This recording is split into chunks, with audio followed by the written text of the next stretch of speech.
Cristiano Ronaldoning pushka zarbasini texnikasini o'rganamiz. Bugungi videoda Cristiano Ronaldoning pushka zarbasini texnikasini o'rganamiz. Qani buni ko'ramiz, ularimiizga qanchalik yordam berar ekan. Videoga like bosib, podpiska qo'yish esingizdan chiqmasin. Qanunda yexil. Bilaman bolalar, ko'zim ishgan, har kun vaqtim bo'lmayapti. Ertalab turib video olaman, har 2-3 oyda video chiqib qolib bilaman. Hozir vaqtim bo'lmayapti. Shuning uchun hali ham biz to'g'ri push etamiz. Shuning uchun 5 qilishimiz kerak. Ati yozgin, ya'ni 13 ta podpiska yetmayapti. Albatta videoga like bos, obuna bo'lib qo'yish esingizdan chiqmasin. Har bitta podpiska menga motivatsiya bo'ladi. Qarorda videoni boshlaymiz. Tak guys, hozir qanaqa boshlashni o'rgataman. Birinchi bo'lib razmikadan qilish kerak. Cristiano Ronaldoning 3 ta razmikasi bor. Ana shu razmika tufayli oyoqlari kuchli yig'ilgan va ular texnikasi juda ham ajoyib.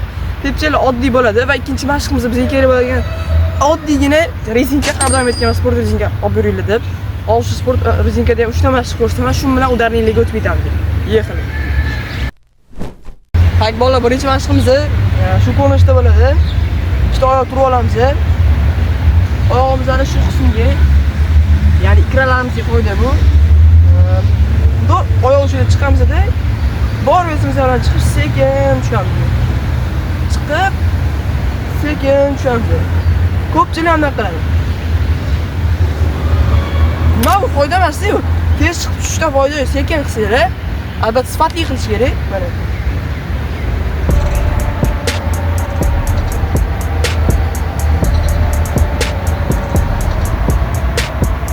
Buni kuniga 20 martadan 3 podxod qilsanglar, albatta zo'r bo'lib ketadi. Mana yana ko'rsataman.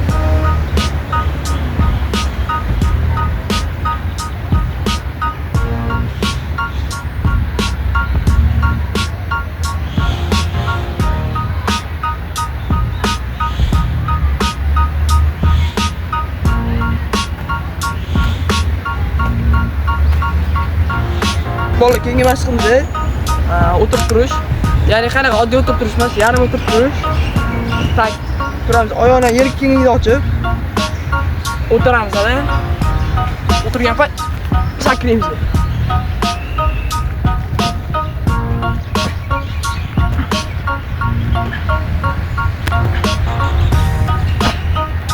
Ancha soniyalarga nagruska tushadi.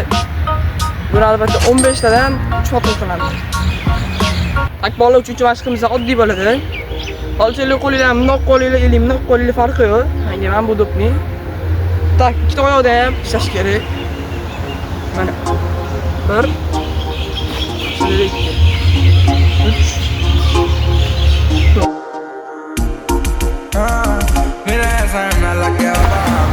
Buni ko'proq qilish kerak. 50 tadan 3 podxod. Vaqt qiyin, 150 ta qo'yishlar. Shunda oyoqingiz kuchi qiladi. Endi rezingandagi mashqlarga yeftan cho'zmaymiz. Rezinka. Qattiqroq tortiladigandan olsanglar, yaxshiroq bo'ladi. Kommentariyaga uzun naslkasini tashlab qo'yaman, shu to'g'ri olishinglarga arzon narxda olsanglar bo'ladi. Mana. Oyoqni yelkangni ochamiz, mana. Ko'rasizlarmi? Torchini. Tak, shuni to'g'irlash kerak mana. To'g'irlab olinglar-da. Mana, olishlarni ko'rsaman, misteriyada qimilni otni ko'rdinglarmi? O shunaqa bo'ladi. O'ni ham chap qo'ygandan tortib olishni maslahat beraman. Chunki yordam beradi. Sal paqlani ham tortsak.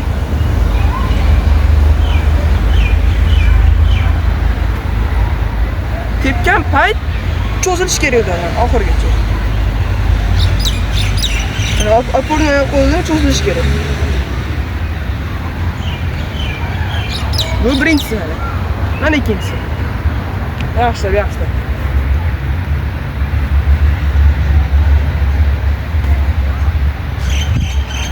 Mana ikkita o'rgatdim, endi uchinchisi.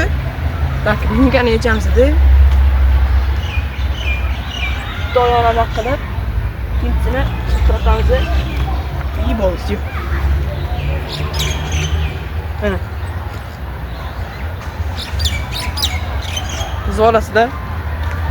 Yaxshilab. Uzun marketda albatta sumkasini tashlab qo'yaman. 10 mingdan 30 minggacha boshlanadi. Arzon narxida oling. Tak bolalar, udarni qilsa oldi masalaga o'sha texnikani o'rgatib o'taman. Oltin qoida har doimgi zametkaga yozib olamiz. Xo'sh, Har doim aytgan, opporniy oyog'ini 10-15 sm qo'yish kerak.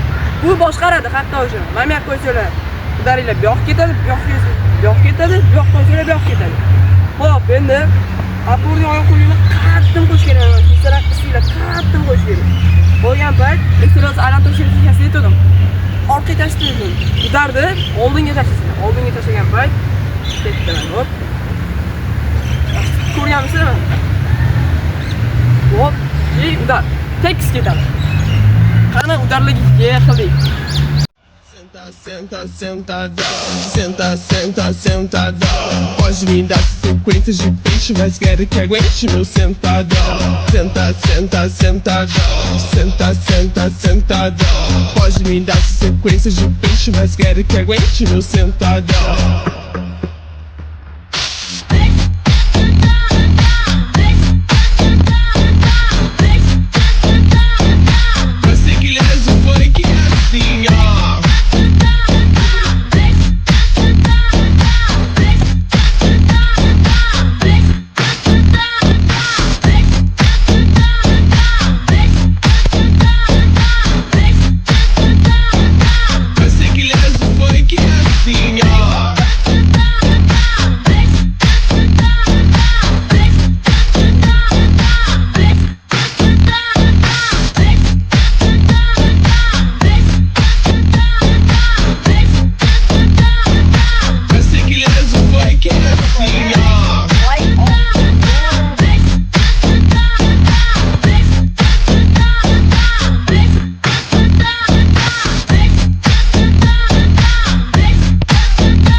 Xo'sh, bora bugungi videolarimiz yoqqanmiz, videoga like bosib, obuna bo'lib qo'yishingizni chiqarazman. Mana shu ko'rsatgan mashqlarimni har doim qilsanglar, mana shu Ronaldoning pushkasi tepasida sizlar bilan futbol yig'ili.